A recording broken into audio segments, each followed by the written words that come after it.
the Supreme Court, the UK Supreme Court, they've denied Julian Assange permission to appeal. Let me show you this this statement here from WikiLeaks. So WikiLeaks said, breaking, the UK Supreme Court refuses permission to appeal in Assange extradition. The case now moves to the UK Home Secretary Priti Patel to authorize the extradition. Again, let me just give you a brief recap, because if you're getting lost with this case, I wouldn't blame you. So again, we had the extradition hearing, the evidential hearing in September and October 2020. Okay, we have dozens and dozens of witnesses, lawyers, historians testifying. And then on January 4th, 2021, the district judge, Vanessa Barretzer, she gave the decision. She said, I'm blocking the extradition of Julian Assange to the US only on health grounds. So she agreed with all the political stuff, the espionage charges, the conspiracy to commit computer hacking. She agreed with all that. The only reason she blocked it is because of health reasons, because US prison conditions are so oppressive, okay? And again, I feel like this goes without saying, but we've had, I don't know, what is it, 20,000 people who subscribed in the last week. So for those of you who don't know, I'm one of like 10 journalists who've been covering this case since 2020. I was there at the extradition hearing in London. I've been covering every single thing since then. So there's an entire playlist on the channel if you want to watch my coverage and really go into detail with the case. But I'm just giving you the main points so you can understand where we are right now in the Assange legal process. So that was January 4th, extradition blocked. 2 days later, there was a bail hearing. She denied him bail, the same judge. August 2021, they had these appellate hearings, and then the High Court basically said that the United States can appeal on all 5 grounds, because obviously the United States wants to extradite Assange, so they appealed the judge's decision. But the issue was, on what grounds are you going to appeal? They were given initially 2 out of 5 grounds. But then they were allowed to do all 5, which included, the medical evidence by Professor Koppelman. Is Assange suicidal? Will he commit suicide if he's extradited? These sorts of questions. And so that was a victory in August 2021. And then in October, we had the actual High Court hearings. Then the decision was handed down in December 2021. So that's just, 3-4 months ago.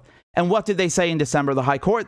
They overturned the lower court's decision. They said it's okay to extradite Julian Assange, no problem. 2 months ago, January 2022, the High Court, they allowed Assange to, they said, no, you can't appeal to the Supreme Court. They denied him direct permission to appeal, but they said that they will certify one point of law. So basically, they left the decision up to the Supreme Court itself. And today we have that decision. The Supreme Court said, no, we're not going to take Assange. We don't think that this is of public importance. And I'll read you the statement here from Assange's solicitors so you can see what's going on. So this has just been released now, right? So it reads, on January 24th, 2022, the High Court certified that a point of law of public importance had been raised by Mr. Assange following its rejection of his appeal. The point certified for the potential consideration by the Supreme Court, quote, in what circumstances can an appellate court receive assurances from a requesting state which were not before the court of first instance in extradition proceedings? So that's a lot of legal bullshit just to say one thing. I'll translate what it means. It means if you have a court of appeal like the High Court, is it okay for the High Court to receive diplomatic assurances from the United States after they've already had the evidential hearing, right? So you lose a case in court, and then it goes to appeals. Are you allowed to submit what can be considered as new evidence, meaning these assurances, we won't put Assange in terrible prison conditions, he can serve his sentence in Australia? The US never said these things in the extradition hearing originally. So after they lost, they started saying these things, and that's the point of law that Assange wanted to certify in the Supreme Court.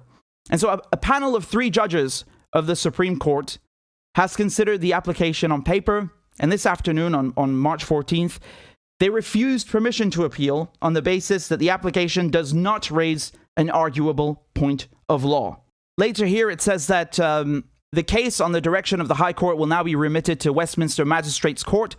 So it will go back down to the lower court, but their only function is to refer the decision to extradition, for extradition to the Home Secretary. So in the United Kingdom, if you're about to be extradited, wherever it is, the final signature, it comes from the Home Secretary. You might remember Gary McKinnon. He perpetrated the biggest computer hack of all time. They tried to get him into the U.S.